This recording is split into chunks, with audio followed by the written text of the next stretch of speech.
2 நாள் இல்லைன்னா 3 நாள் ஒரு பங்களாதேஷை வந்து தன்னுடைய ஒழுங்கான நிலையில் கொண்டு வந்து வைக்கிறதுக்கு இந்தியாவுக்கு தேவைப்படக்கூடிய ஒரு நாட்கள். 3 இடத்துல போய் ராகுல் காந்தி ஐயா அந்த தீவிரவாத சிந்தனை உள்ளவங்களை சந்திச்சிருக்காரு. இது எல்லாமே ஏப்ரல், மே, ஜூன் மாசத்துக்குள்ளேயே நடந்தது. இவர்களுடைய நோக்கமே பங்களாதேஷ்ல வந்து இருக்கக்கூடிய இந்துக்களை எல்லாரையும் வெளியில் ஏற்றிட்டு அந்த இடத்தை இந்தியாவினுடைய 3 இடங்கள் பக்கத்து அண்டை நாடுகள், ஒன்று பாகிஸ்தான், இன்னொன்று பங்களாதேஷ், இன்னொன்று ஸ்ரீலங்கா, 3த்துலேயுமே ஒரு ரெஸ்ட்லெஸ்னஸை கொண்டு வந்து இந்தியாவுக்கு அது ஒரு அச்சுறுத்தலாகவே கொண்டு வந்து முடிந்த அளவுக்கு அகதிகளை இந்தியாவுக்குள்ள அனுப்பிச்சு ஒரு வேலையை செய்யணும். அடுத்த 60-70 ஆண்டு கால திட்டம் இது. ஸோ பங்களாதேஷை பற்றி ஏன் ஸ்டாலின் ஐயா பேசலை, ஏன் வந்து ராகுல் காந்தி ஐயா பேசலைன்னா அவங்களால பேச முடியாது. மோடிக்குள்ளே இருக்கக்கூடிய துர்கையையோ மோடிக்குள்ளே இருக்கக்கூடிய காளியையோ இன்னும் நீங்கள் பார்க்க வேண்டிய அவசியங்கள் வரவில்லை. அது வரும்பொழுது தான் பங்களாதேஷுக்கு வந்து என்னங்கிறது தெள்ள தெளிவாக தெரியும். ஆனால் இன்னைக்கு ஃபர்ஸ்ட் ஆஃப் ஆல் நீங்க விஜய் பத்தி தொடர்ந்து பேசுறது தான் உங்களை வந்து கீழே இறக்கிட்டே வருது. விஜய் வந்ததுனால சீமான் வாக்கு விஜய்க்கு போயிடுங்கிற ஒரு எண்ணமே மக்களுக்கு அதனால தான் வருது. நீங்க அதை விட்டுருங்க, அவரை விஜயலட்சுமி, விஜய் இவங்களெல்லாம் விட்டுருங்க. நீங்க மாட்டுக்கு ஸ்ட்ரைட்டா அரசியலுக்கு வந்துருங்க. அதுதான் உங்களுக்கு நல்லதுங்கிறத கருத்தா எடுத்து சொல்ல முடியும். எல்லா மாநிலங்களுமே ஏன் பிரிக்கப்படணும்னா ஒரு நிர்வாகம்னா இவ்வளவுக்கு தான் பண்ண முடியும்னு ஒன்று இருக்கு. தேவைக்கு அதிகமா நீங்க விட்டீங்கன்னா, அதுவும் அடுத்தது உதயநிதி, அதுக்கப்புறம் இன்ப நிதின்னு வந்துட்டீங்கன்னா என்ன ஆகுது? ஸோ அடிப்படையில் மாநிலங்களை பிரிப்பதுங்கிறது இயல்பாகவே நடக்கணும்.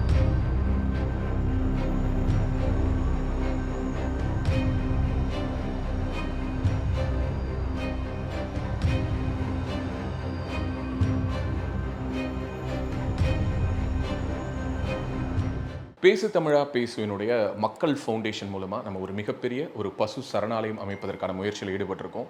இந்த சரணாலயத்தை அடுத்த 5 ஆண்டுகளுக்குள்ளார நம்ம முழுமையாக கட்டமைச்சு நம்முடைய பாரத பிரதமர் மோடி அவர்களுடைய கரங்களால் அதை திறக்க வேண்டும்ங்கிறது தான் என்னுடைய ஆசை. இந்த பசுக்கள் சரணாலயத்திற்கு என்னுடைய கான்ட்ரிபியூஷனாக நான் ஏதாவது கொடுக்கணுங்கிற எண்ண ஓட்டத்தின் அடிப்படையில் கிட்டத்தட்ட 10 ஆண்டுகளுக்கு மேலே நான் கலெக்ட் பண்ண கலை பொருட்கள் அனைத்தையும் விற்று அதன் மூலமாக திரட்டப்படக்கூடிய தொகை என்னவோ அதை இந்த மக்கள் ஃபவுண்டேஷனுக்கு, இந்த பசு சரணாலயம் திட்டத்திற்கு என்னுடைய கான்ட்ரிபியூஷனாக கொடுக்க போகிறேன். இந்த பொருட்கள் அனைத்துமே நம்முடைய பேசு தமிழா பேச அலுவலகத்தில் விற்பனைக்கு இருக்குது. கீழே இருக்கக்கூடிய இந்த கான்டாக்ட் நம்பருக்கு நீங்கள் கால் பண்ணி இது பற்றின மேலதிக விவரங்களை நீங்கள் தெரிஞ்சுக்கலாம். அது மட்டும் இல்லாமல் மக்கள் ஃபவுண்டேஷனுடைய அக்கௌண்ட் நம்பரை இந்த வீடியோடைய டிஸ்கிரிப்ஷனில் கொடுத்துருக்கோம். நீங்கள் நேரடியாக அந்த அக்கௌண்ட் நம்பர் மூலமாகவும் உங்களுடைய கான்ட்ரிபியூஷன்ஸை கொடுக்கலாம். பேசு தமிழா பேசு ஒரு சேனல் கிடையாது, அது ஒரு இயக்கம்னு நான் உறுதியாக நம்புகிறேன். உங்களுடைய குரலை தான் நாங்கள் ஒவ்வொரு வீடியோலையும் பேசுகிறோம், உங்களுடைய மனசாட்சியை தான் நாங்கள் பிரதிபலிக்கிறோங்கிற ஒரு எண்ணம் எங்களுக்கு இருக்குது. அதே எண்ணம் உங்களுக்கு இருந்ததுன்னா தொடர்ந்து பேசு தமிழா பேசுவனுடைய முயற்சிகளுக்கு நீங்கள் கொடுக்கக்கூடிய ஆதரவை இந்த பசுக்கள் சரணாலயம் திட்டத்திற்கும் கொடுக்கணும்னு சொல்லி ரொம்ப தாழ்மையோடு கேட்டுக்கிறேன். உங்களுடைய அன்பாலையும் ஆதரவாலையும் தான் பேசு தமிழா பேசு இயங்கிக்கிட்டு இருக்கு. அதற்கு என்றென்றைக்கும் நன்றி. பேசு தமிழா பேசு நேயர்களுக்கு வணக்கம். இன்று நம்முடன் இணைந்திருக்கும் சிறப்பு விருந்தினர் அரசியல் விமர்சகர் திரு DDS ரவி அவர்கள். வணக்கம் சார். வணக்கம் சார். இப்போ வந்து all eyes on Bangladesh Hindus அப்படின்னு தான் போய்கிட்டு இருக்கு. பங்களாதேஷில் இந்துக்களுக்கு மிகப்பெரிய அநீதி இழைக்கப்பட்டிருக்கு, அவங்களுடைய குடியிருப்புகள் அகற்றப்பட்டுக்கிட்டு இருக்குங்கிற தகவலாம் வெளியாகிருக்கு. ஆனால் நம்ம நாடாளுமன்றத்தில் பார்த்தீங்க அப்படின்னா அதானி குறித்த விவகாரம் தான் மிகப்பெரிய அளவில் பேசப்பட்டுக்கிட்டு இருக்கு. ஏன் அந்த இந்துக்கள் குறித்தோ, அது வேற நாடாக இருந்தாலுமே இந்தியாவில் மிகப்பெரிய சமுதாயமாக இருக்கக்கூடிய இந்துக்கள் அங்கே பாதிப்பு ஏற்படும் பொழுது நம்ம குரல் கொடுக்கணும் அப்படிங்கிற ஒரு எண்ணம் இங்கே இருக்கக்கூடிய கட்சிகளுக்கு இல்லையா சார்? இல்லை, யாருக்குமே இருக்காது. பிஜேபியை தவிர நீங்கள் பார்த்தீங்கன்னா அது இந்துக்களாக இருக்கட்டும், இந்தியர்களாக இருக்கட்டும், அவங்க வந்து எப்போ பேசுவாங்க அப்படின்னு சொன்னால் அவங்க சிறுபான்மையினர்னு நினைக்கிற அந்த வாக்கு வங்கி அரசியலுக்கு பின்னாடி இருக்கக்கூடிய கிறிஸ்துவர்களுக்கு எங்கேயாவது ஆனாலும் இஸ்லாத்தவர்களுக்கு எங்கேயாவது ஆனால் தான் அவங்க பேசுவாங்க. அது இயல்பு. அதை நம்ம வந்து கிண்டல் பண்ணி கூட பிரயோஜனம் இல்லை. உண்மையை சொன்னால் மகாராஷ்டிரா எலெக்ஷனுக்காகத்தான் அந்த பங்களாதேஷ் பிரச்சனையை பேசாமல் இருந்தாங்க, வாய மூடிட்டு இருந்தாங்க. ஆனால் வஃப்து பிரச்சனையை பேசிகிட்டு இருந்தாங்க. பிஜேபி என்ன பண்ணுச்சு, வஃப்து பிரச்சனையை வந்து ஜேபிசிக்கு கொடுத்துட்டு, ஜாயின்ட் பார்லிமெண்ட்ரி கமிட்டிக்கு கொடுத்துட்டு மகாராஷ்டிரா எலெக்ஷன் வரைக்கும் அது வெயிட் பண்ணிட்டு இருந்தது. இல்லைனா அந்த ஆர்டர் அது முதலையே ஜேபிசிக்கு கொடுக்காமையே அதை கொண்டு வந்திருக்க முடியும். இன்றைக்கி அஃப்கோர்ஸ் அதை டேபிள் பண்ண முடியல, பட்ஜெட் போது கொண்டு வந்துடுவாங்கங்கிறது வேறு விஷயம். வாக்கு வங்கி அரசியலுக்கு பின்னாடி போகும் பொழுது அனிதாவுடைய சாவு மிகப்பெரிய விஷயமாகவும், ஒட்டு மொத்தமாக நீட்டில் இன்னி வரைக்கும் 15 பேர் சேர்த்து 15 மாணவர்கள் இறந்துருக்காங்க, அதை மிகப்பெரிய பிரச்சனையாகவும் இவங்க பேசுவாங்களே ஒழிய, ஒரு கள்ளக்குறிச்சியில் 72 பேர் செத்து போனாலோ அல்லது வேறு இடத்துல ஆயிரக்கணக்கான பேர்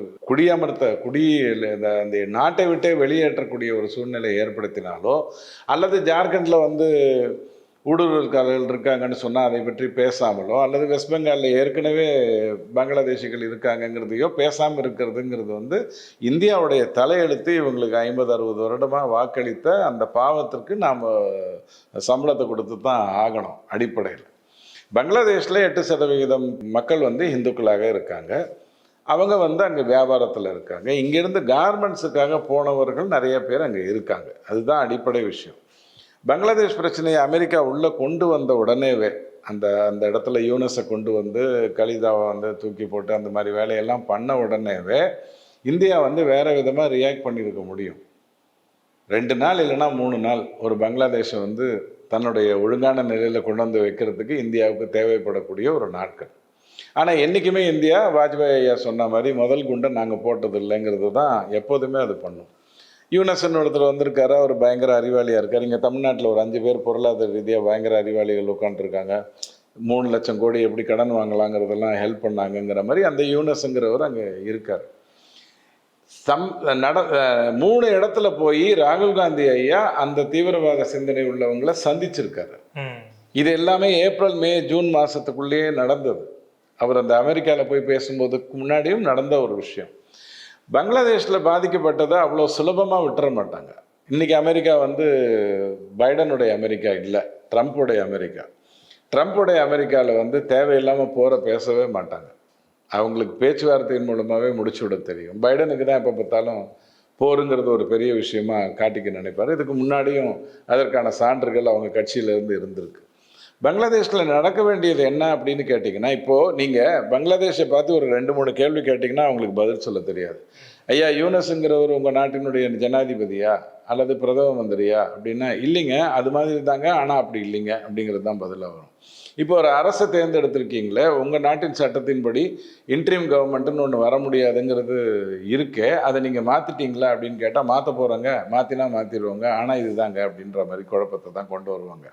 இவர்களுடைய நோக்கமே பங்களாதேஷில் வந்து இருக்கக்கூடிய இந்துக்களை எல்லாரையும் வெளியில் ஏற்றிட்டு அந்த இடத்தை, இந்தியாவினுடைய 3 இடங்கள் பக்கத்து அண்டை நாடுகள், ஒன்று பாகிஸ்தான், இன்னொன்று பங்களாதேஷ், இன்னொன்று ஸ்ரீலங்கா, 3த்துலேயுமே ஒரு ரெஸ்ட்லெஸ்னஸை கொண்டு வந்து இந்தியாவுக்கு அதை ஒரு அச்சுறுத்தலாகவே கொண்டு வந்து முடிந்த அளவுக்கு அகதிகளை இந்தியாவுக்குள்ளே அனுப்பிச்சு ஒரு வேலையை செய்யணும். அடுத்த 60-70 ஆண்டு கால திட்டம் இது. இது கடந்த ஒரு 30 ஆண்டுகளாகவே நடந்துக்கிட்டு இருக்கு. 2007 அமெரிக்காவுடைய இந்த வேலைகள்லாம் நடந்துக்கிட்டு தான் இருக்குது. ஸோ பங்களாதேஷை பற்றி ஏன் ஸ்டாலின் ஐயா பேசலை, ஏன் வந்து ராகுல் காந்தி ஐயா பேசலைன்னா அவங்களால பேச முடியாது.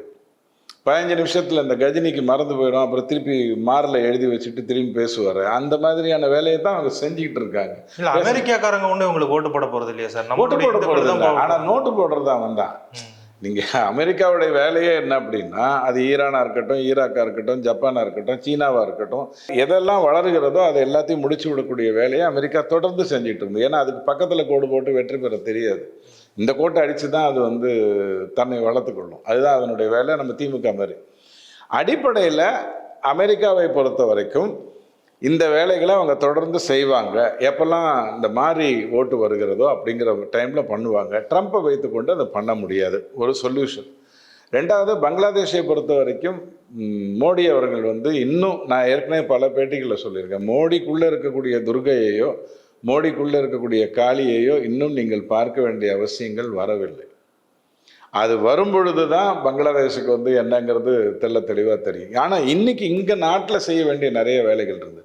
ஏங்க அப்படி பங்களாதேஷை பார்க்குறத விட மோடிக்கு வந்து மகாராஷ்டிரா தான் ரொம்ப முக்கியமா அப்படின்னு நீங்கள் கேட்டிங்க அப்படின்னு சொன்னால், 240 சீட்டில் அவர் இருக்கார் சிங்கிள் பார்ட்டி, 23 பார்ட்டி சேர்ந்து இவங்க 230 இருக்காங்க. ஒரு உடனே ஸ்திரத்தன்மை குறைஞ்சி போச்சு. இந்தியாவில் வந்து ஆட்சியே பெரும்பான்மை ஆட்சியே கிடையாது. மோடிக்கு வந்து கொலிஷன் கவர்மெண்ட்டே நடத்த தெரியாது. அவர் மூஞ்சி சுருங்கிருச்சு, அவர் உடல் தளர்ந்து போச்சு, இப்படியெல்லாம் பேசிக்கிட்டு இருந்தாங்க. அப்படியா அப்படின்ட்டு தான் அவர் வந்து 3 தேர்தல்களை எதிர்கொண்டார். ஒன்று ஹரியானா, இன்னொன்று மகாராஷ்டிரா, ஜார்க்கண்ட் அண்ட் ஜம்மு அண்ட் காஷ்மீர். இதுதான் ப்ரையாரிட்டியில் வந்தது. ஸோ அந்த விதத்தில் இப்போ எல்லாம் முடிஞ்சுது. இந்த பாராளுமன்றத்திலே வக்ஃப் போர்டு பிரச்சனை வந்திருக்கணும். இந்த பாராளுமன்றத்திலே பங்களாதேஷினுடைய இது என்னங்கிறத தெரிஞ்சிருக்கணும். ஆனால் இப்போ நீங்கள் ஜனவரி வரைக்கும் அமெரிக்காவுக்கு டைம் கொடுத்து தான் ஆகணும். ஏன்னா பீடன் கிளம்பி போகணும், பொட்டி பொடிக்கெல்லாம் எடுத்துகிட்டு அவர் கிளம்பி போனால் தான் அந்த இடத்துல ஒரு நல்லதை பண்ண முடியும். அதனுடைய நீட்சியாகத்தான் நீங்கள் இந்த அதானி பிரச்சனையை திரும்ப அவர் எழுப்பி விட்டு போனதை நீங்கள் பார்த்தீங்க. போகிற போக்கில் சோரஸுக்கு ஒரு நாள் நல்லது பண்ணிட்டு போயிடலாம்னு பைடன் நினச்சதனுடைய விஷயத்தை தான் நீங்கள் பார்த்தீங்க. நாட்டை பொறுத்த வரைக்கும், நம்ம நாடை பொறுத்த வரைக்கும் ஆண்டவன் எவ்வளோ அழகாக காப்பாற்றிட்டு இருக்கான்னா, இந்த கமலா ஹாரிஸ் வெற்றி பெறுவதற்காக இந்தியாவிலேருந்து நிறைய பேர் அமெரிக்காவுக்கு போனாங்க. பல காரணங்களை சொல்லி போனாங்க. முதலீடு கொண்டு வரேன்னு சொல்லிட்டு ஒருத்தர் போனார், ஏஐயை பற்றி படிக்க போகிறேன்ட்டு கமலஹாசன் போனார். இப்படி பல பேர் இங்கேருந்து அங்கே போனாங்க. அங்கே கமலா ஹாரிஸ் வர முடியல அப்படிங்கிறது வந்து உங்களுக்கு ஏற்பட்ட ஒரு நல்ல விஷயம். பங்களாதேஷை பொறுத்த வரைக்கும் யூனஸ் வந்தால் ஏதோ பண்ணிடுவார், மாற்றம். அங்கே ஒன்றும் பெரிய நல்ல ஆட்சி நடந்ததா நான் சொல்லவே இல்லை. அந்த இடத்துல ஒரு முட்டாள்தனமான ஆட்சி தான் நடந்துகிட்டு இருக்குது. வேற ஒன்றும் பண்ண முடியாது. அவங்கள வச்சுட்டு என்ன பண்ண முடியும் உங்களால? ஆனால் பாதுகாப்பாக இருந்தாங்க அந்த சமயத்தில். அந்த பாதுகாப்பு இருந்தது, ஏன்னா கை வைக்க முடியாது. இப்பயுமே நீங்க அப்படியெல்லாம் அனாவசியமா கை வச்சிட முடியாது. அவர் என்னைக்கு உட்கார்ந்து பேச்சுவார்த்தை நடத்தினாரோ அன்னைக்கு சாயங்காலம் தான் இஸ்கான் மேல கை வச்சிருக்கீங்க. நீங்க இஸ்கான் மேல கை வச்சிங்கன்னா அது உலக அளவில் பிரச்சனையாகும். எப்படி நீங்க மணிப்பூர்ல போதை வியாபாரத்தில் கை வச்சிங்கன்னா யூரோப்பியன் யூனியன் எந்திரிச்சு டான்ஸ் ஆடுமோ, அந்த மாதிரி இங்க தட்டினா அங்கே வலிக்குங்கிற மாதிரியான விஷயங்கள் நிறைய இருக்குது. ஸோ இப்போதைக்கு நம்மளுடைய நோக்கம் பாராளுமன்றத்தை நீட்டாக நடத்துவோம். முதல்ல இவங்க எல்லாம் உட்காந்து பேசினாங்கன்னா நல்லது. இப்போ அவங்க ரொம்ப நொந்து போயிருக்காங்க. ஏதோ 60க்கு 40ன்னு தோப்போம் அல்லது ஜெயிப்போம்னு நினச்சாங்க. சுத்தமாக 80க்கு 20ன்னு வந்த உடனே மண்டை காமிச்சிட்டு உட்காந்துருக்காங்க. இது எல்லாம் பொறுத்திருந்து தான் பார்க்கணும். எனக்கு தெரிஞ்சு ஜனவரி மாதம் வரைக்கும் திரும்ப ட்ரம்ப் வந்து பிரச்சனையை தீர்க்கிற வரைக்கும் உக்ரைனை பற்றியோ, ரஷ்யாவை பற்றியோ, இஸ்ரேலை பற்றியோ அல்லது ஹமாஸை பற்றியோ, பங்களாதேஷை பற்றியோ பெருசாக பேசுறதுக்கு எதுவுமே இருக்காது. ஓகே சார், இப்போ அதானி விவகாரம் தான் இந்திய அளவில் மிகப்பெரிய விஷயமா பார்க்கப்படுது. அவர் இந்தி கூட்டணியில் வேணா அது ஒரு பெரிய விஷயம். இந்திய கூட்டணியிலே ஒரு 3 பேர் அதை பற்றி பேசணும். ஆமாம் சார், அவர் வந்து நாட் கல்ட்டின்னு சொல்லிட்டாங்க. ஆனாலுமே வந்து காங்கிரஸும் ராகுல் காந்தியும் அதை வந்து மிகப்பெரிய அளவில் பேசிக்கிட்டு இருக்காங்க. ஆனால் ஸ்டாலின் அவர்கள் அதை பற்றி பேசலை. சரத்பவர் வந்து அதானிக்கு வக்காலத்து வாங்கி பேசிக்கிட்டு இருக்காரு. அதே மாதிரி பார்த்தீங்க அப்படின்னா நேற்று கூட வந்து மம்தா என்ன சொல்லியிருக்காங்க அப்படின்னா, அதானி அப்படிங்கிற ஒரு விஷயத்தை வச்சு நீங்கள் வந்து மற்ற விஷயங்கள் வந்து பேசாமல் விட்டுறாதீங்க, நாடாளுமன்றத்தில் எல்லா விஷயத்தையும் பற்றி விவாதிக்கணும்னு சொல்லியிருக்காங்க. சோ இது என்ன சார், ஒரு இந்தி கூட்டணிக்குள்ள ஒவ்வொன்றா பார்ப்போமா? மமதாக்கு வந்து இந்தி கூட்டணியின் தலைவி ஆகணுங்கிற ஒரு எண்ணம் இருக்கு. கன்வீனர் ஆகணும், தலைவி ஆகணும். நேரா பிரதம மந்திரி தான். நீங்க இன்னத்துக்கு கன்வீனர் எல்லாம் ஆக்கிட்டு எதுக்கு இருக்கு? டைரக்டா பிரதம மந்திரி ஆகணுங்கிற ஒரு எண்ணம் தான் மமதாக்கு இருக்கு. பட் வாய்ப்பு அவங்களுக்கு வந்து ஆண்டவன் உதவி பண்ணலை. அந்த மெடிக்கல் காலேஜ் ஹாஸ்பிட்டலில் நடந்த ஒரு கோர சம்பவமும் சரி, அதற்கு பிறகு அவங்க ஒரு தேர்தலையும் போராட வேண்டிய அவசியங்களும் இருந்ததும் சரி, அங்கே இருக்கக்கூடிய பங்களாதேஷிகளை இடம்பெயர்க்க செய்வேன். இங்கே ட்ரம்ப் வந்து அங்கே சொல்கிறார் இல்லையா, ஊடுருவல்காரர்களை வெளியே அனுப்புவேன்னு. இங்கே மோடி வந்து அதை முதலேன்னு சொல்லிட்டு இருக்காரு. இந்திரா காந்தி அம்மா சொல்லிட்டு இறந்து போயிட்டாங்க. அதுக்கப்புறம் யாரும் அதை பண்ணலை. அதுவே ஒரு ஆட்டம் காண்கின்ற ஒரு சூழ்நிலையில் அவங்க பொறுப்பாக இப்போ பேச ஆரம்பிச்சிருக்காங்க. என்ன பேசியிருக்காங்கன்னா, அதானே வச்சுட்டு பொழப்பு ஓட்டாத, ஏன்னா நானும் வாயை திறக்க முடியாது, சரத்பவாரும் வாயை திறக்க முடியாது, கொஞ்சம் அந்த பக்கமாக போனீங்கன்னா கெஜ்ரிவாலால் கூட வாயை திறக்க முடியாது அப்படிங்கிறத சொல்லியிருக்காங்க. ஃபஸ்ட்டு நீங்கள் அதானி விஷயத்தில் ஒன்று புரிஞ்சுக்கோங்க. இப்போ அவர் வந்து நாட் கில்ட்டின்னு சொல்லப்படலை, நல்லா புரிஞ்சுக்கோங்க. ஒரு குற்றச்சாட்டு வந்தது, அந்த குற்றச்சாட்டை வச்சுக்கிட்டே இவங்க தூக்கில் போட்டுருங்க, அதுக்கப்புறம் அவரை உட்கார வச்சு பேசிக்கலாம் அப்படின்னாங்க. இல்லைங்க, தூக்கெலாம் போட்டால் அப்புறம் உட்கார வச்சு பேச முடியாது அப்படின்னு சொன்னதுக்கப்புறம் கொஞ்சம் ஒரு நாள் கேப் விட்டாங்க. அமெரிக்க அரசு என்ன சொல்லுச்சு அப்படின்னு சொன்னால், எனக்கு தெரிஞ்சு அங்கே நீதிமன்றம் எந்த தீர்ப்பையும் கொடுக்கல, அவ்வளவுதான். தீர்ப்பு எதுவும் கொடுக்கல. இன்னும் குற்றச்சாட்டு வந்திருக்கு. குற்றச்சாட்டை வச்சுக்கிட்டு நீங்கள் எப்படி ஒருத்தரை இங்கே விசாரிக்க முடியும்? விசாரிக்கணும்னா நம்ம தியாகி செந்தில் பாலாஜியை கூப்பிட்டு விசாரிக்க வேண்டி வருமே. அவர் ஜெயிலில் இருந்தேன்னு தப்பிச்சா கூட தெலுங்கானாவில், ஆந்திராவில் பேச வேண்டி வருமே. ஜெகன்மோகன் ரெட்டியை கூட்டிகிட்டு போக வேண்டி வருமே. சத்தீஸ்கரில் வரணுமே, பட்நாயக் வரணுமே. அப்படிங்கிறதெல்லாம் ஒரு விவாதம் வந்த உடனே கொஞ்சம் செட்டில் ஆச்சு. ராகுல் காந்திக்கு ஒரு வியாதி என்ன இருக்குன்னா, பாராளுமன்றம் நடக்கிறதுக்கு ஒரு நாளைக்கு முன்னாடி ஏதாவது ஒரு பிரச்சனையை கிளப்பி விட்டுட்டு இதை முதல்ல பேசு, நாடு எப்படி வேணாலும் நாசமாக போட்டோம், நான் பிரதமராக இல்லாத நாடு உருப்பிட்டா என்ன, உருப்பிட்டாட்டி போனால் என்ன, இங்கே இருக்கிற இந்துக்கள் இருந்தால் என்ன, செத்தா என்ன, இது எப்படியும் நாளைக்கு கிறிஸ்துவ நாடாக தான் மாறப்போகுது அல்லது வேறு மதத்தின் நாடாகத்தான் மாறப்போகுது, அதுக்கு தான் நாங்கள் திட்டங்கள்லாம் அமைச்சிருக்கோம், நீ இதை முதல்ல பேசு. பாராளுமன்றத்தில் அப்படி பண்ண மாட்டாங்க. உங்களுக்கு தெரியும், கள்ளக்குறிச்சி விவகாரத்தை தமிழ்நாட்டில் பேச சொல்லும்போது அப்பா ஐயா சொன்னார், இல்லைங்க அதெல்லாம் இப்போ பேச முடியாது, முதலமைச்சர் கோவம் வந்துடும், அதெல்லாம் கரெக்டாக கடைசியில் தான் பேச முடியும், நீங்கள் கொடுங்க பேசலாம் அப்படின்னும் போது இங்கே இல்லை இப்போவே பேசணும் அப்படின்னும் போது ஒரு சீட்டை கழிச்சு போட்டார். ஆனால் திரும்ப எல்லாரும் இங்கே பொறுப்பாக உட்காந்துட்டாங்க. ஏன்னா இங்கே மெஜாரிட்டி இருக்குது, இவங்களுக்கு வாக்கு வங்கி அரசியல்னா என்னன்னு தெரியும், எல்லாமே கூட்டாளிகள் பங்காளிகள் தான். ஆனால் அங்கே அப்படி கிடையாது.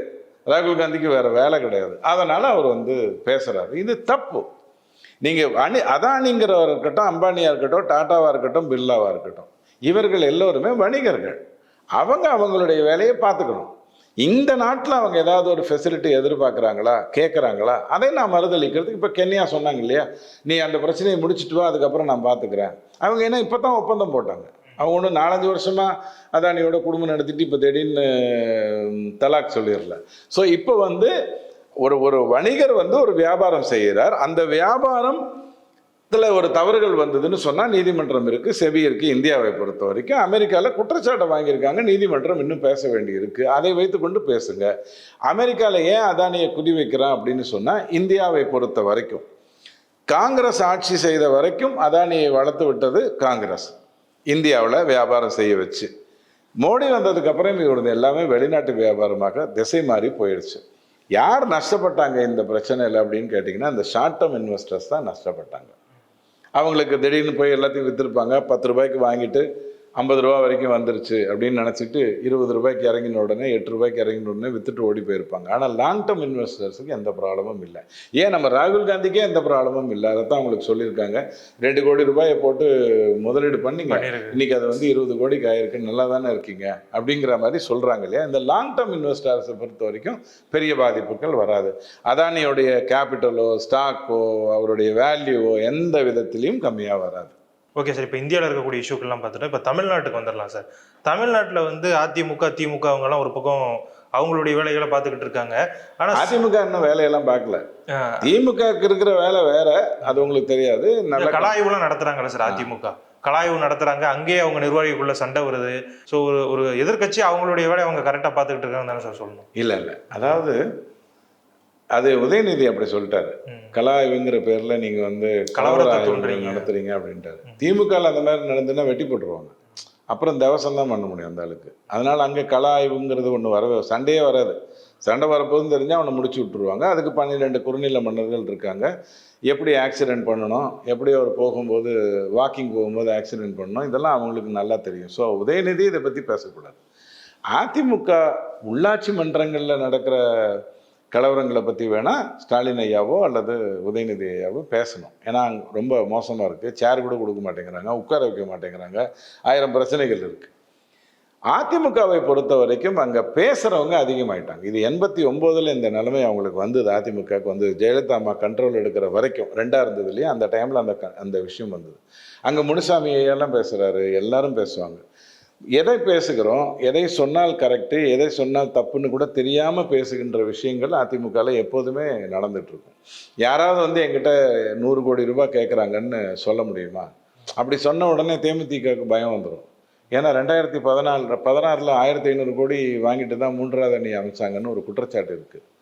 ஸோ பேசுகிறதா இருந்ததுன்னா எதை பேசணும், பேசுவதாக இருந்தால் ஆதாரபூர்வமாக பேசணும். நான் மறைக்கணும்னு சொல்லலை, ஆதாரபூர்வமாக பேசணும். இன்னார் வந்தார், இந்த சமயத்தில் சந்தித்தார், இவ்வளோ பணம் கேட்டார் அப்படின்னு பேசுகிறதா இருந்தால் அதில் நியாயம் இருக்குது. போகிற போக்கில் 100 கோடி கேட்குறாங்க, 50 சீட்டு கேட்குறாங்கன்னா அப்புறம் உதயநிதி மாதிரி இருக்கிறவங்களாம் உங்களை கேவலப்படுத்த தான் செய்வாங்க. நீங்கள் அதை வாங்கிட்டு தான் ஆகணும், வருத்தப்பட்டு பிரயோஜனம். சீமானதை சொல்கிறாரு சார், எனக்கு வந்து 2000 கோடி தர தயாராக இருந்தாங்க, அதை வேண்டான்னு சொல்லிட்டு தான் நான் தடிச்சு நிற்கிறேன். 200 கோடி வேண்டான்னு வந்த விஜய் வந்து நீங்கள் பெருசாக பேசுகிறீங்க, நான் 2000 கோடியை வந்து வேண்டாம்னு சொல்லிட்டு வந்திருக்கேன் அப்படி அவர் சொல்கிறாரு சார். 2ஆக பிரித்து பேசுவோம். சீமான் ஐயா 2000 கோடியை வாங்கிக்கணும்னு முடிவு பண்ணுறதா இருந்ததுன்னா, நான் தனியாக அரசியலில் இனி செயல்பட போகிறதில்ல, கூட்டணியில் செயல்பட போகிறேன்ற முடிவை அவர் எடுக்கணும். எடுத்தால் தான் அந்த 2000 ரூபா நஷ்டம், 2000 கோடி நஷ்டம். இப்போ உங்களுக்கு ஒரு வீடு இருக்குது, நீங்கள் அதை விற்கிறேன்னு சொன்னால் தான் அதனுடைய மார்க்கெட் வேல்யூ என்னன்னு நான் பார்ப்பேன். நான் எப்படியும் விற்க மாட்டேங்க, நீங்கள் வேணால் மார்க்கெட் வேல்யூ பார்த்து சொல்லுங்கன்னா எனக்கு என்ன வேறு வேலை இல்லையான்ட்டு நான் கிளம்பி போயிடுவேன். ஸோ நீங்கள் முதலில் கூட்டணிக்கு வருவதாக இருக்கிறீர்களா? அப்போ உங்களுக்கு 2000 கோடியை ஒருத்தர் கொடுத்தாங்களா? நம்ம திமுக கிட்ட சொன்னால் 50,000 கோடியே கொடுப்பாங்க, 1 வருஷம் நஷ்டம்தான் அவங்களுக்கு. உங்களை கொண்டு வந்து உள்ளே போட்டுட்டு எப்படி மதிமுக முடிச்சு விட்டாங்களோ அந்த மாதிரி உங்களையும் முடிச்சு விட்டுருவாங்க. ஸோ முதல்ல கூட்டணிக்கு வருகிறீர்களா இல்லையாங்கிற முடிவை எடுங்க, அதுக்கப்புறம் நஷ்டத்தை பேசுவோம். இப்போ நான் கூட தான் சினிமாவில் நடித்தா எனக்கு 400 கோடி ரூபா வரும். ஆனால் என்கிட்ட கதை இல்லை, டைரக்டர் இல்லை, தயாரிப்பாளர் இல்லை, எனக்குன்னு ரசிகர்கள் இல்லை. இவ்வளோ தானே என் பிரச்சனை, வேறு ஏதாவது இருக்கா? அப்போது நான் வந்து எனக்கும் 200 கோடி ரூபா நஷ்டம், இல்லைனா ரவி திரைப்படம் அப்படிலாம் போட்டு நான் பண்ணியிருப்பேன்னு சொன்னால் நீங்கள் ஒத்துப்பீங்களா? அந்த மாதிரி இவர் கூட்டணிக்கு போகிறதா இருந்தால் தானே இவர்கிட்ட விலை பேச முடியும்.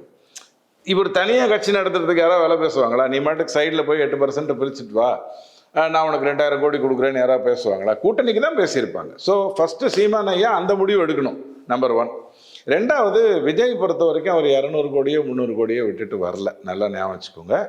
அவருக்கு 2 விதமான லாபம் இருக்குது. ஒரு படம் ஓடுச்சுன்னா அதன் மூலமாக கலெக்ஷன் வரும் அப்படிங்கிற ஒரு லாபம் இருக்குது. அடுத்த 2 படம் புக் ஆகுங்கிற லாபம் இருக்குது. ஒரு படம் ஓடலைன்னாலும் அவருக்கு லாபம் இருக்குது. இப்போ லியோ படத்தை யாரும் ஓடலைனாலும் ஒரு 600 கோடி கருப்பு பணத்தை தூக்கி உள்ளே போட்டு இந்த தேட்டரில் இவ்வளோ பேர் வந்தாங்கன்னு கணக்கு காட்டிட்டு நீங்கள் வந்து கருப்பை வெள்ளையாக்கிட்டு போயிட்டே இருக்கலாம். ஸோ அவரை பொறுத்த வரைக்கும் படம் ஓடலைன்னாலும் லாபம், ஓடினாலும் லாபம். ஓடலைன்னா கருப்பு வெள்ளையாகும், ஓடி இருந்தால் வெள்ளை அதிகமாகும். இவ்வளோதான் அவருடைய பிரச்சனை. அது புரிஞ்சுக்காம சீமான் ஐயா பேசக்கூடாது. அவர் திரைப்பட இயக்குனராக இருந்தாலும் அவருக்கு தெரியணும். இப்போ விஜய் பொறுத்த வரைக்கும் அவர் இப்போ அடுத்த 5 வருடங்களுக்காக, ஸ்ரீராம் சேஷாத்ரி அழகாக சொல்லுவார், அடுத்த 5 வருடங்களுக்காவது விஜய்க்குன்னு ஒரு 5 படங்கள் கொடுக்கலாம். அதுவும் ஊத்திச்சுன்னா தான் அவர் வந்து காணாமல் போயிடுவார். ஏற்கனவே 6 படம் 5 படம் ஊற்றிருக்குன்னு நினைக்கிறேன். இப்போ இன்னொரு 5 படம் வரைக்கும் அவர் தாக்கு பிடிப்பார். அந்த அளவுக்கு அவருக்கு ஓப்பனிங் இருக்குது. அதில் எந்த குழப்பமும் இல்லை. அவருடைய ஒரு படம் வந்ததுன்னா அவருடைய ரசிகர்கள் குறைந்தபட்சம் ஒரு முறை பார்த்துடுறாங்க. ஸோ அதுவே அவருக்கு லாபம். அப்படி பார்த்தா கிட்டத்தட்ட 1000 கோடி அவருக்கு வந்து விட்டுட்டு வந்திருக்காரு. அதில் எந்த மாற்று கருத்தும் இல்லை.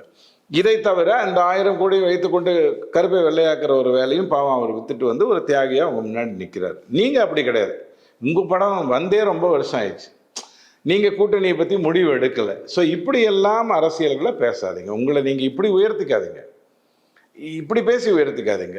ஃபர்ஸ்ட் ஆஃப் ஆல் நீங்கள் விஜய் பற்றி தொடர்ந்து பேசுறது தான் உங்களை வந்து கீழே இறக்கிட்டே வருது. விஜய் வந்ததுனால சீமான் வாக்கு விஜய்க்கு போயிடுங்கிற ஒரு எண்ணமே மக்களுக்கு அதனால தான் வருது. நீங்கள் அதை விட்டுருங்க, அவரை விட்டுருங்க. அவரை விஜயலட்சுமி, விஜய் இவங்களெல்லாம் விட்டுருங்க. நீங்கள் மாட்டுக்கு ஸ்ட்ரைட்டாக அரசியலுக்கு வந்துடுங்க. அதுதான் உங்களுக்கு நல்லதுங்கிறத கருத்தாக எடுத்து சொல்ல முடியும். அவர் சிறந்த கருத்தாளர், நாம் பேசணுங்கிற அவசியம் இல்லை. ஏன்னா இது அடிப்படையில் இப்போ விஜய் அரசியலுக்கு வர்றதுங்கிறது திமுகவுக்கும் அதிமுகவுக்கும் தான் பாதிப்பு, வேற எந்த கட்சிக்கும் பாதிப்பு இல்லை. ஆதரவு ஓட்டுகள் யாருது போகும்னு கேட்டிங்கன்னா பெண்கள் ஓட்டு வந்து கண்டிப்பாக திமுகலேருந்து அதிமுகவுக்கு விஜய்க்கு போகும். அவங்க தான் பேசணும். அவங்க வாயை மூட்டு உட்காந்துருக்காங்க. இவர் தேவையில்லாமல் பேசிக்கிட்டு இருக்காரு, என்னோட அபிப்பிராயம். ஓகே சார், பீகாரினுடைய முன்னாள் முதல்வராக இருக்கக்கூடிய ராப்ரி தேவி வந்து ஒரு கருத்து சொல்லியிருக்காங்க. அதில் அவங்க என்ன சொல்கிறாங்க அப்படின்னா, பீகாரை வந்து 2ஆக பிரிக்கணும், மிதிலா ஸ்டேட் அப்படிங்கிற ஒரு ஸ்டேட்டை உருவாக்கணும் அப்படின்னு சொல்லிட்டு சொல்கிறாங்க. இது வந்து உருவாக்கப்பட வாய்ப்பு இருக்கா சார்? ஏன்னா மிதிலா ஸ்டேட் அப்படிங்கிறது முஸ்லீம்கள் அதிகமாக இருக்கக்கூடிய பகுதிகளை வந்து பிரித்து கொடுக்கணும்னு சொல்கிறாங்க. இது அவங்களுடைய சுயலாபத்துக்காக சொல்கிறாங்கன்னு தான் கருத்துக்கள் இருக்குது. ஆனால் இந்திய அரசு இப்படி ஒரு முடிவு எடுக்குமா சார்? இந்திய அரசுன்னு இல்லை, எந்த நாடாக இருந்தாலும் அந்த மாதிரி முடிவு எடுக்கும். நான் பீகாரை பற்றி மட்டும் ஸ்பெசிஃபிக்காக பேசலை. யோசிச்சு பாருங்கள், 140 கோடி, 28 மாநிலம், 10 யூனியன் டெரிட்டரி. குறைந்தபட்சம் 64 மாநிலங்களாக பிரிக்க வேண்டிய அவசியம் இருக்குது மொத்தமாக நீங்கள் டோட்டலாக கணக்கில் எடுத்துக்கிட்டிங்கன்னா. காரணம் என்னென்னா, நிர்வாக ரீதியாக இத்தனை லட்சம் மக்களை தான் ஒரு நிர்வாகத்தால் கண்காணிக்க முடியும், செயல்படுத்த முடியும். இல்லைன்னா கள்ளக்குறிச்சியில் என்ன நடந்ததுன்னு ஸ்டாலின் ஐயாவுக்கு தெரியாதுன்னு கம்யூனிஸ்ட் கட்சி சொன்ன மாதிரி நிலைமை ஆகிடும். ஐயோ அதுவே தெரியாதா, அப்புறம் கலெக்ஷன்லாம் யார் வாங்கிட்டு போகிறாங்க அப்படிங்கிற மாதிரி ஒரு டவுட் வந்துடும். ஸோ தமிழ்நாட்டையே நீங்கள் பார்த்தீங்கன்னா 2ஆகவோ 3ஆகவோ பிடிக்க விஷயத்தை வந்து இவர் ராமதாஸ் ஐயா ரொம்ப நாளாக பேசிக்கிட்டு இருக்காரு. எல்லா மாநிலங்களுமே ஏன் பிரிக்கப்படணும்னா, ஏதோ ஒரு நம்ம பிரிட்டிஷ்காரன் பிரித்து வச்சு ஒரு பிரித்தாளும் கொள்கை பண்ணணும் அந்த கதைக்காக இல்லை. ஒரு நிர்வாகம்னா இவ்வளவுக்கு தான் பண்ண முடியும்னு ஒன்று இருக்குது. தேவைக்கு அதிகமாக நீங்கள் விட்டீங்கன்னா, அதுவும் அடுத்தது உதயநிதி, அதுக்கப்புறம் இன்ப நிதின்னு வந்துட்டிங்கன்னா என்ன ஆகுறது? ஏதோ கருணாநிதிங்கிற அடிப்படையில் இருக்கும்போது கொஞ்சமாவது தப்பிச்சு வந்தது. ஆனால் அதற்கு பிறகு ரொம்ப மோசமாயிடும். ஸோ அடிப்படையில் மாநிலங்களை பிரிப்பதுங்கிறது இயல்பாகவே நடக்கணும். பீகார்லேருந்து உங்களுக்கு ஜார்க்கண்ட் பிரிக்கப்படும் போதே சில நஷ்டங்களை ஏற்படுத்தி கொண்டு தான் வந்தாங்க. இப்போ ஆந்திராவை 2ஆக பிரிக்கிற வேலையை காங்கிரஸ் செய்தாங்க. இது இந்தியா பூரா செய்ய வேண்டிய ஒரு விஷயந்தான். ஆனால் முஸ்லீம் பாப்புலேஷன் இருக்கக்கூடிய இடத்துல நீங்கள் பிரித்து கொடுத்தீங்கன்னா அங்கே வந்து நாங்கள் வந்துடுவோம் அப்படின்னு நினைக்கிறது அவங்க கொடுத்துருக்கிற ஓப்பன் ஸ்டேட்மெண்ட். ப்ராபப்ளி ராபரி தேவிங்கிறதுனால அதை சொல்லிட்டாங்க. இதனால தான் அவங்களுக்கு அனுபவம் இல்லை, அவங்கள எப்படி நீங்கள் முதலமைச்சர் ஆக்கினீங்கன்னு நம்ம கேட்டோம். இப்படி ஓப்பனாக சொல்லக்கூடாது, அதை சிறுபான்மையினர்னு சொல்லணும். அப்போ தான் எல்லாரும் குழப்பிப்பாங்க. ராபரி தேவி வந்து அதை வந்து வெளிப்படையாக சொல்லலை. மற்றவங்க, அதாவது பாஜக உள்ளிட்ட எதிர்கட்சிகள் பீகாரில் இருக்கிறவங்க அப்படி சொல்கிறாங்க. ஆமாம், நீங்கள் ஒன்று சொன்னாலே ஆட்டோமேட்டிக்காக புரிந்து கொள்ளக்கூடிய விதம். இப்போது மன்மோகன் சிங் ஐயா மைனாரிட்டிஸுக்கு இந்தியாவை எழுதி கொடுத்துடணும் அப்படிங்கிறத சொன்னார். அப்போ சல்மான் குர்ஷித் வந்து என்ன சொன்னார், மைனாரிட்டிஸ்னால் இந்தியாவை பொறுத்த வரைக்கும் முஸ்லீம்ஸ் தான், அவங்க தான் இத்தனை % இருக்காங்கன்னு அவரே சொன்னார். ஸோ புக்கை ஒருத்தர் எழுதுவாங்க, கோனார் நோட்ஸ் ஒருத்தர் எழுதுவாங்க, பிட்டை ஒருத்தர் எழுதுவாங்க. இது சாதாரணமாக நடக்கக்கூடிய ஒரு விஷயம். மொழிவாரியாக பிரிப்பதுங்கிறது வந்து இயல்பாக நடந்த ஒன்று. ஆனால் ஆந்திரா தெலுங்கானாங்கிறது ஒரே மொழி 2 மாநிலம். அந்த கட்டத்துக்கு நாம் இப்போ வந்துடுவோம். மத ரீதியாக பிரிப்பது அப்படின்னு நீங்கள் வந்தீங்கன்னா அது நல்லதில்லை. அது இந்தியா என்றைக்குமே அனுமதிக்காது. எந்த உலக நாடுகளுமே அப்படி அனுமதிக்காது. ஓகே சார், நீங்கள் ஆந்திரா தெலுங்கானா பற்றி பேசுனீங்க. ஆனால் ஆந்திரா தெலுங்கானா பிரிக்கப்பட்டு முதல் 10 வருடங்களுக்கு தெலுங்கானாவில் வந்து காங்கிரஸால் ஆட்சி அமைக்க முடியல. அதே மாதிரி ஆந்திராவில் இன்னைக்கு வரைக்குமே ஆட்சி அமைக்க முடியல. இப்படி ஒரு கவர்மெண்ட் வந்து இந்த ஒரு முன்னெடுப்பு எடுத்தாங்கன்னா அது அவங்களுக்கு நஷ்டம் ஏற்பட வாய்ப்பு இருக்குல்ல சார்? வரும். எப்போ வந்திருக்கும்? காங்கிரஸை பொறுத்த வரைக்கும் அவங்க செய்யும்போது என்ன பண்ணியிருந்துருக்கணும், சந்திரசேகர் ராவ் வச்சுக்கிட்டு கொஞ்ச நாள் பொழுது ஓட்டினாங்க இல்லையா, அதை அவங்க தவிர்த்து இருந்திருக்கணும்.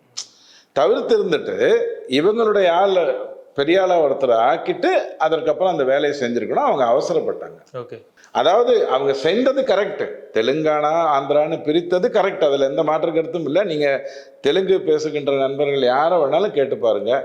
விஜயவாடாங்கிறது என்டிஆர் பிறந்து வளர்ந்து வந்த ஒரு இடம், சௌத்ரிஸ் இருக்கக்கூடிய ஒரு இடம். அங்கே முன்னேற்றமே இல்லாமல் எல்லாமே ஹைதராபாடுன்னு இருந்தது. இப்போ தமிழ்நாட்டில் அப்படி கிடையாது. 34 மாவட்டங்கள் இருக்குது அப்படின்னு சொன்னால் கிட்டத்தட்ட ஒரு 20 மாவட்டங்களுக்கு நீங்கள் வந்து அந்தந்த மாவட்டத்துக்குன்னு ஒரு தொழில் அற்புதங்கள் இருக்குங்கிறத உங்களால் பொறிச்சு சொல்ல முடியும். ஒரு 14 தான் இவங்க கண்டுக்கிறதே இல்லை 2 திராவிட கட்சியும், அது வேறு விஷயம். ஆனால் மற்ற இடத்துல நீங்கள் அப்படி சொல்லவே முடியாது. ஆந்திரானா வெறும் ஹைதராபாடு தான். இது எப்படி வளர்ச்சியாக இருக்க முடியும்? கர்நாடகானா ஒரு பக்கம் மேங்களூரு, அது கூட மக்களாக சேர்ந்து பண்ணது, இன்னொரு பக்கம் பெங்களூரு தான். அப்படி ஒரு ஆட்சியை நடத்தவே முடியாது. அது நல்லதில்லை. ஸோ இவங்க பீகார்லேருந்து இந்த மாதிரி ஒரு சஜஷன் வந்ததுன்னா அவங்களுடைய நோக்கம் தவறாக இருந்தாலும் அந்த வாய்ப்புகள் நிறையா இருக்குது. அந்த கோரிக்கை கண்டிப்பாக அந்த கோரிக்கைன்னு இல்லை, இந்தியா பூராகவே எங்கெல்லாம் வந்து 4-5 கோடிக்கு மேலே மக்கள் தொகை இருக்கோ அந்த இடங்களை தனியாக ஆட்சி செய்யக்கூடிய சூழ்நிலை தான் வரணும். ஓகே சார், இது உங்களுக்கு நான் ஒரு நல்ல உதாரணம் பலமுறை சொல்லியிருக்கேன். இப்போ ஆந்திராவுடைய முதலமைச்சராக சந்திரபாபு நாயுடு இருந்தார். பிரிக்கப்படாத ஆந்திரா வளர்ச்சிக்கு அவர் தான் வித்திட்டார். அவர் சிஇஓ அப்படிலாம் விவேக்லேருந்து எல்லாரும் பேசுனதெல்லாம் நீங்கள் கேட்டிருப்பீங்க. ஆனால் தெலுங்கானாவில் அவரால் ஏன் ஒரு சீட்டு கூட ஜெயிக்க முடியல? அவ்வளோ பெரிய தலைவர். எல்லாருக்கும் எல்லா இடத்துலையும் மக்கள் வந்து 2ஆக பிரித்து பேசுவாங்க. நல்லவன்னுவான் கெட்டவன்னுவான், அதெல்லாம் ஒரு பக்கம் விட்டுருங்க. அவரால் ஏன் தெலுங்கானா பக்கம் போகவே முடியலன்னா பிகாஸ் அவர் அதை கண்டுக்கவே இல்லை. அந்த பகுதிகளை அவர் கண்டுட்டு இருந்தாருன்னா அவருக்கு அந்த வாக்கு ரொம்ப சுலபமாக வந்திருக்கும். இப்போ கூட நிறைய பேர் நாயுடு பிரிச்சுட்டு போயிடுவார், கழட்டி விட்டுருவார், பொறுத்துருங்க 4.5 வருஷம் கழிச்சு கழட்டி விடுவார் இப்படிலாம் பேசுகிறவங்களாம் இருக்காங்க. பாவம், அவங்களுக்கு வேறு வழி இல்லை. ஆனால் நாயுடுவால் அதை பண்ணவே முடியாது. ஆந்திராவை முதல்ல தன்னை சீர்படுத்தி கொண்டு அதற்கு பிறகு தெலுங்கானாவில் தன்னை வளர்ச்சி செய்து கொண்டு தான் அவர் மற்றதையே பேசுவார். ஓகே சார், எங்களோடு இணைந்து உங்களுடைய கருத்துக்களை பகிர்ந்ததுக்கு ரொம்ப நன்றி. நன்றி. இறைவன் வந்து ஒளி வடிவானவன் அப்படின்றத நான் அடிக்கடி சொல்லியிருக்கேன். அந்த தத்துவத்தை நிறைவேற்றக்கூடிய அமைப்பு தான் இது. அதாவது நீங்க ஒரு வித்தியாசமான ஒரு மகாலட்சுமி வரைக்கும் பார்த்ததே இந்த மாதிரி. நம்ம முன்னோர்கள் தான் குலதெய்வமாக வணங்குகின்றோம் அப்படின்றதினுடைய வெளிப்பாடு. இந்த மாதிரி ஆன்மீகம் மற்றும் ஜோதிடம் சார்ந்த இன்னும் பல வீடியோக்கள் பார்க்கணுமா? மறக்காம திருவருள் டிவிக்கு சப்ஸ்கிரைப் பண்ணுங்க. திருவருள் டிவியுடைய சேனல் லிங்க் இந்த வீடியோடைய டிஸ்கிரிப்ஷன்ல இருக்கு. பேசு தமிழா பேசுவினுடைய மக்கள் ஃபவுண்டேஷன் மூலமாக நம்ம ஒரு மிகப்பெரிய ஒரு பசு சரணாலயம் அமைப்பதற்கான முயற்சியில் ஈடுபட்டிருக்கோம். இந்த சரணாலயத்தை அடுத்த 5 ஆண்டுகளுக்குள்ளார நம்ம முழுமையாக கட்டமைச்சு நம்முடைய பாரத பிரதமர் மோடி அவர்களுடைய கரங்களால் அதை திறக்க வேண்டும்ங்கிறது தான் என்னுடைய ஆசை. இந்த பசுக்கள் சரணாலயத்திற்கு என்னுடைய கான்ட்ரிபியூஷனாக நான் ஏதாவது கொடுக்கணுங்கிற எண்ண ஓட்டத்தின் அடிப்படையில் கிட்டத்தட்ட 10 ஆண்டுகளுக்கு மேலே நான் கலெக்ட் பண்ண கலை பொருட்கள் அனைத்தையும் விற்று அதன் மூலமாக திரட்டப்படக்கூடிய தொகை என்னவோ அதை இந்த மக்கள் ஃபவுண்டேஷனுக்கு, இந்த பசு சரணாலயம் திட்டத்திற்கு என்னுடைய கான்ட்ரிபியூஷனாக கொடுக்க போகிறேன். இந்த பொருட்கள் அனைத்துமே நம்முடைய பேசு தமிழா பேச அலுவலகத்தில் விற்பனைக்கு இருக்குது. கீழே இருக்கக்கூடிய இந்த கான்டாக்ட் நம்பருக்கு நீங்கள் கால் பண்ணி இது பற்றின மேலதிக விவரங்களை நீங்கள் தெரிஞ்சுக்கலாம். அது மட்டும் இல்லாமல் மக்கள் ஃபவுண்டேஷனுடைய அக்கௌண்ட் நம்பரை இந்த வீடியோடைய டிஸ்கிரிப்ஷனில் கொடுத்துருக்கோம். நீங்கள் நேரடியாக அந்த அக்கௌண்ட் நம்பர் மூலமாகவும் உங்களுடைய கான்ட்ரிபியூஷன்ஸை கொடுக்கலாம். பேசு தமிழா பேசு ஒரு சேனல் கிடையாது, அது ஒரு இயக்கம்னு நான் உறுதியாக நம்புகிறேன். உங்களுடைய குரலை தான் நாங்கள் ஒவ்வொரு வீடியோலையும் பேசுகிறோம், உங்களுடைய மனசாட்சியை தான் நாங்கள் பிரதிபலிக்கிறோங்கிற ஒரு எண்ணம் எங்களுக்கு இருக்குது. அதே எண்ணம் உங்களுக்கு இருந்ததுன்னா தொடர்ந்து பேசு தமிழா பேசுவனுடைய முயற்சிகளுக்கு நீங்கள் கொடுக்கக்கூடிய ஆதரவை இந்த பசுக்கள் சரணாலயம் திட்டத்திற்கும் கொடுக்கணும்னு சொல்லி ரொம்ப தாழ்மையோடு கேட்டுக்கிறேன். உங்களுடைய அன்பாலையும் ஆதரவாலையும் தான் பேசு தமிழா பேசி இயங்கிக்கிட்டு இருக்கு. அதற்கு என்றென்றைக்கும் நன்றி.